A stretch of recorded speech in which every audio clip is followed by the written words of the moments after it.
The law of order says that everything in existence follows a systematic pattern or arrangement.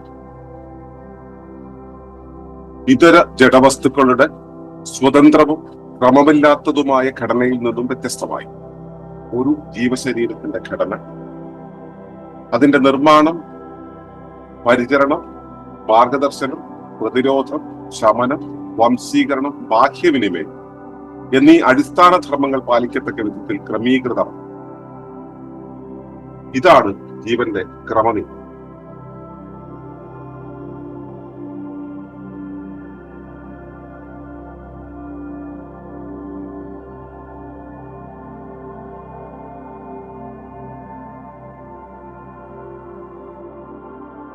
തുടർന്നു കാണുന്നതിന് മുമ്പായി ഈ വിഷയം ഇഷ്ടമായെങ്കിൽ ഒന്ന് ലൈക്ക് ചെയ്യുക, കമന്റ് ചെയ്യുക, ഷെയർ ചെയ്യുക. നിങ്ങൾ പ്രകൃതിയെ ഇഷ്ടപ്പെടുന്നുവെങ്കിൽ ഈ ചാനൽ സബ്സ്ക്രൈബ് ചെയ്യുക.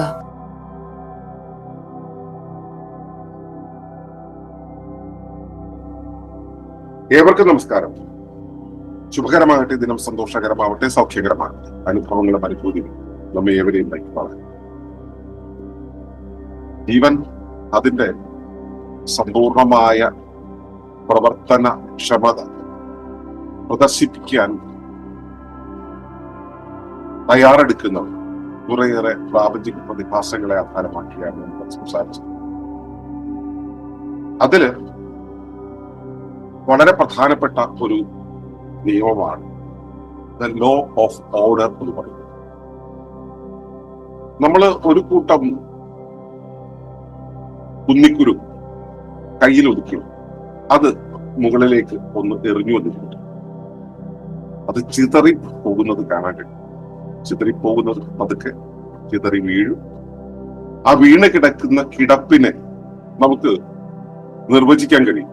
ഏത് രൂപത്തിലാണ് നിർവചിക്കാൻ കഴിയും? അതിനൊരു ക്രമം ഉണ്ടായിരിക്കും. കയോസ് എന്ന് പറയുന്ന ഒരു ക്രമം അതിനകത്ത് ഉണ്ടായിരിക്കുമെങ്കിൽ പോലും ആ ക്രമത്തെ നമുക്ക് നിർവചിക്കാൻ കഴിയും. ആവർത്തിച്ച് അതുപോലൊരു ക്രമം നമുക്ക് പുനഃസൃഷ്ടിക്കാൻ കഴിയും. കാരണം അവ തമ്മിൽ സാഹചര്യത്തിൻ്റെതായ ഒരു അവസ്ഥയിൽ ചിതറിപ്പോയ ഒരു ബന്ധമാണ്. എന്നാൽ ഇവിടെ കാണിച്ചിട്ടുള്ള സൂര്യകാന്തി പൂവിന്റെ ആ ഇതളുകളുടെ ക്രമീകരണം, അവയുടെ കേസരങ്ങളുടെ ക്രമീകരണം നമ്മൾ ശ്രദ്ധിച്ചാൽ മനസ്സിലാവും. അവയ്ക്ക് നിയതമായ ഒരു ക്രമം, സാധാരണ ഗോൾഡൻ റൂൾ എന്ന് പറയുന്ന പോലെ ഒരു നിയതമായ ക്രമമാണ്. ഈ ക്രമം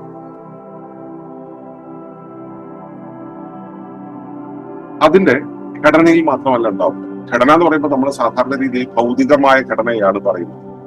ഈ ഭൗതികമായ ഘടനയെ കുറിച്ച് മാത്രമല്ല നമ്മൾ മനസ്സിലാക്കേണ്ടത്. നമുക്കറിയാം, ഇക്കോജൻസിസിലൂടെ കടന്നു പോകുന്ന ആളുകൾക്ക് അറിയാം, അത് ഭൗതികമായ രൂപം മാത്രമല്ല, പ്രാതിഭാസികമായത്, ധർമ്മപരമായത്, പ്രവർത്തനപരമായത്, അനുരൂപനപരമായത്, ചൈതന്യപരമായത്, അവയുടെ സ്ഥലകാല രൂപഭാവങ്ങളെല്ലാം ചേർന്നതാണ് ആ സത്തയുടെ പ്രകടമായി നിൽക്കുന്ന അവസ്ഥാനം. ഇനി ഇതിനും അപ്പുറത്ത് എത്രയോ കാര്യങ്ങൾ ഉണ്ടായിരിക്കാം, എത്രയോ മാനങ്ങൾ, എത്രയോ ഘടകങ്ങൾ അതിനകത്ത് ഉണ്ടായിരിക്കാം. എങ്കിൽ ഈ ഒരു അവസ്ഥ ഘടനയിൽ മാത്രം ഒതുങ്ങുന്നതല്ല. അവസ്ഥ എന്ന് പറയുന്നത് ഘടനയിൽ മാത്രം ഒതുങ്ങും. അപ്പോ ഒരു ജൈവസത്ത എന്ന് പറയുമ്പോൾ, ജൈവസത്ത എന്ന് നമ്മൾ സവിശേഷമായി വിളിക്കുന്ന ഒന്നിനെ കാണുമ്പോൾ, അല്ലെങ്കിൽ ഘടനയിലൂടെ രൂപപ്പെട്ടിട്ടുള്ള ഒന്ന്, അല്ലെങ്കിൽ സംഘടിക്കപ്പെട്ടിട്ടുള്ള ഒന്നിനെ കാണുമ്പോൾ, സംഘടന എന്നുള്ള രൂപം, സംഘടന എന്ന പേര് നമ്മൾ വിളിക്കുകയാണെങ്കിൽ അതിന് ഘടന വന്നിട്ടുണ്ട്. ആ ഘടന എന്ന് പറയുന്നത് ഇവയെല്ലാം ചേർന്ന് ആ ഘടനയിൽ അതിന്റെ രൂപീകരണത്തിൽ ഒരു ക്രമം ഉണ്ടായിരിക്കും. എന്താണോ ഇതിന്റെ ധർമ്മം അത് നിർവഹിക്കാൻ പാകത്തിലുള്ള ഒരു ക്രമത്തിലായിരിക്കും അത് നിർമ്മിച്ചിട്ടുണ്ടാവും. അതിന്റെ ആ രൂപീകരണത്തിന് ശേഷമുള്ള അതിന്റെ പരിചരണം എന്ന് പറയും.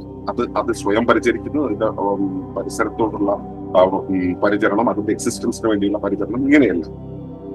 അതുപോലെ തന്നെ അതിന്റെ മാർഗദർശനം എന്ന് പറയുന്നത് നമ്മൾ പ്രത്യാശ എന്നൊക്കെ പറയുന്നത് വഴി, ആന്റിസിപ്പേഷൻസ് വഴിയാണ് നമ്മൾ ഏതൊരു സത്തയും അതിന്റെ ഭാവിയിലേക്ക് യാത്ര ചെയ്യുന്നത്. ഞാൻ കഴിഞ്ഞ ദിവസം പറഞ്ഞിട്ടുണ്ട്, അതിന് പലതവണ പറഞ്ഞിട്ടുണ്ട്.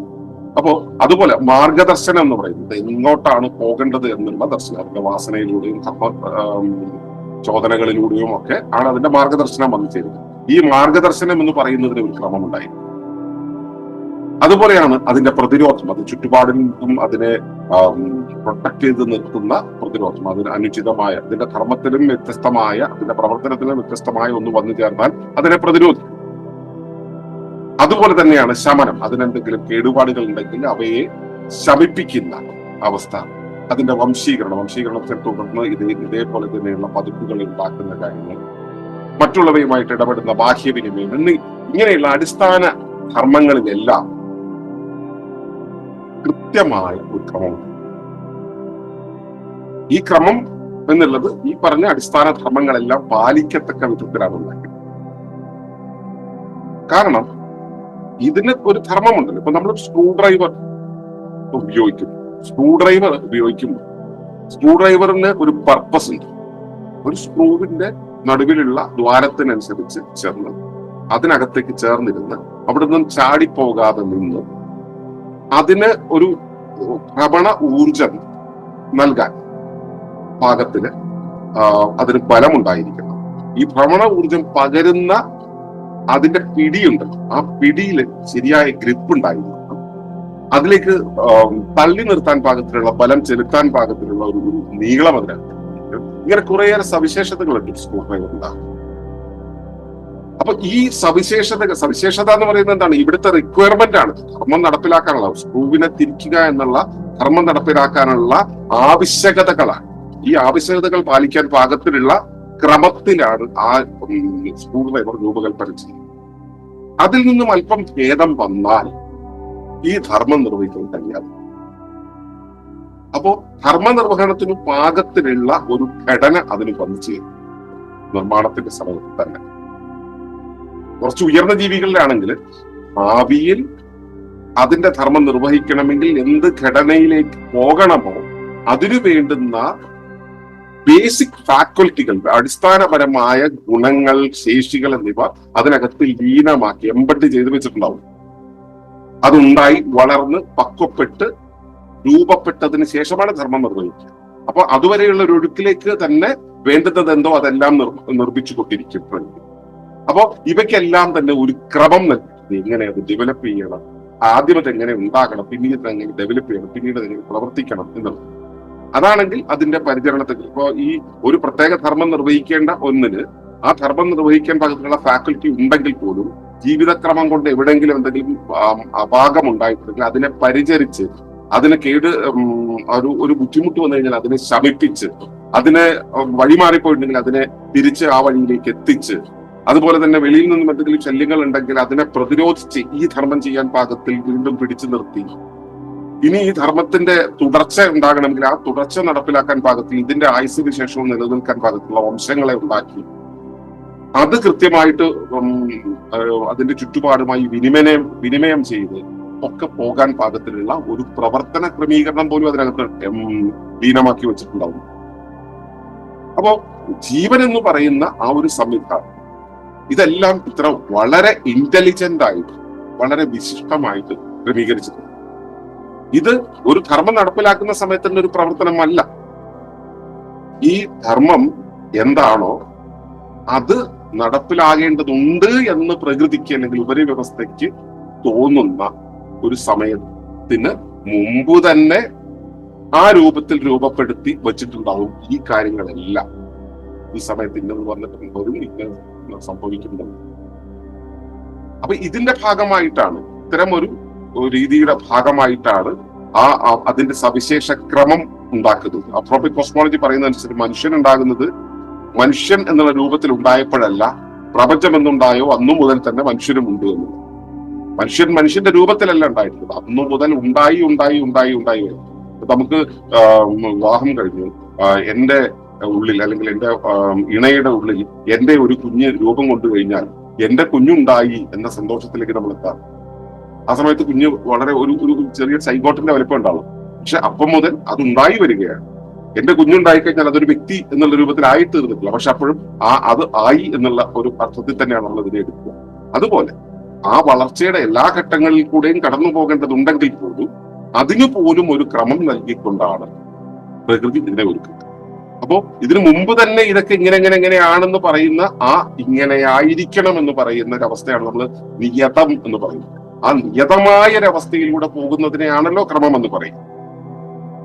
അപ്പോ ജീവൻ ഒരു സത്തയെ ഉരുവാക്കുമ്പോഴും അതിലേക്ക് എത്തിക്കുമ്പോഴും, ധർമ്മത്തിലേക്ക് എത്തിക്കുമ്പോഴും, ധർമ്മപാലനം നടത്തി അതിന്റെ പൂർണ്ണതയിലാകുമ്പോഴും ഒക്കെ അതിനകത്തൊരു ക്രമം സൂക്ഷിക്കും.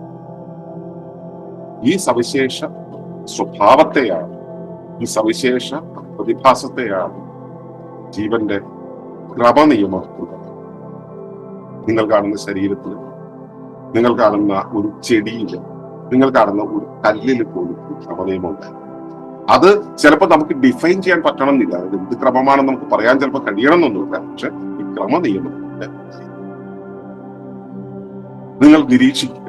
നിങ്ങളുടെ അകത്തും പുറത്തും ജീവിതത്തിലുമുള്ള എല്ലാ കാര്യങ്ങൾക്കും ആ ക്രമം എവിടെയുണ്ട് എന്ന്. ക്രമത്തിൽ നിന്നും നിങ്ങൾ മാറിയ സ്വാഭാവികമായി നേരത്തെ പറഞ്ഞ പരിചരണം, മാർഗദർശനം, പ്രതിരോധം, ശമനം, വംശീകരണം, വാക്യവിനിമയം തുടങ്ങിയ എല്ലാ ഘട്ടങ്ങളിലും അപാകങ്ങൾ നിങ്ങൾക്ക് അനുഭവിക്കാനാണ്. അതല്ല, ഇവയെല്ലാം ക്രമത്തിൽ തന്നെ ആയി പോവുകയാണെങ്കിൽ ശരീരം, ജീവിതം ഏറ്റവും സുഗമമായ ഒരവസ്ഥയിൽ. അപ്പോ നമുക്ക് രോഗങ്ങൾ ഉണ്ടാവുന്നത്, ബുദ്ധിമുട്ടുകൾ ഉണ്ടാവുന്നത് ഇതിന്റെ ക്രമത്തിൽ നിന്നും മാറിപ്പോകുന്നതും അതിലേക്ക് തിരികെ വരിക എന്നുള്ളത് തന്നെയാണ് ശമനം എന്ന് പറയുന്നത്. അതിലേക്ക് തിരികെ വരിക എന്നുള്ളത് തന്നെയാണ് പുനഃസ്ഥാപനം, അതാണ് റെസിലിയൻസ്. അതിനെക്കുറിച്ചൊക്കെ നമ്മൾ പിന്നീട് സംസാരിക്കും. അപ്പോ ഈ ക്രമം എന്നുള്ളത് ഉണ്ട് എന്നുള്ളത് ആദ്യം മനസ്സിലാക്കി, പിന്നെയാണ് ക്രമത്തിലേക്ക് തിരികെ വരുന്നത് സ്ഥാപിക്കുന്നതൊക്കെയുള്ള പിന്നീട് നമുക്ക് ചർച്ച ചെയ്യാം. അപ്പോ ക്രമത്തെ കണ്ടറിയാൻ ശ്രദ്ധിക്കും. ഒരു ചെമ്പരത്തിപ്പൂവിന്റെ ഇതളുകൾ തൂങ്ങിക്കിടക്കുന്നത് പോലെ സൂര്യകാന്തി പൂവിന്റെ നടുവിലെ ആ ഒരു വല്ലാത്ത ക്രമം, അത് ഫേൺ എടുക്കുകയാണെങ്കിൽ, ഒരു ഒരു ഒരു പന്നച്ചെടി എടുക്കുകയാണെങ്കിൽ പന്നച്ചെടിയുടെ ഇലകൾ ക്രമീകരിക്കപ്പെട്ടിരുന്നത് പോലെ എല്ലാത്തിനും അതിന്റെ ഘടനയിലും പ്രവർത്തനത്തിനും രൂപത്തിലും എല്ലാത്തിനും അതിന്റെ ക്രമമുണ്ടായിരിക്കും. ഈ ക്രമം നിങ്ങൾക്കകത്തും പുറത്തും നിങ്ങൾ കണ്ടെത്തുക. അത് ഒരു തിരിച്ചറിവായി നിങ്ങളുടെ ഉള്ളിൽ ഉണർന്നിരിക്കട്ടെ. അത് തുടർന്നുള്ള ജീവിതത്തിൽ നിങ്ങൾക്ക് എല്ലാവർക്കും ഉപകാരപ്പെടും എന്നതോടൊപ്പം ചോദിക്കാൻ പിന്നെ നന്ദി, നമസ്കാരം.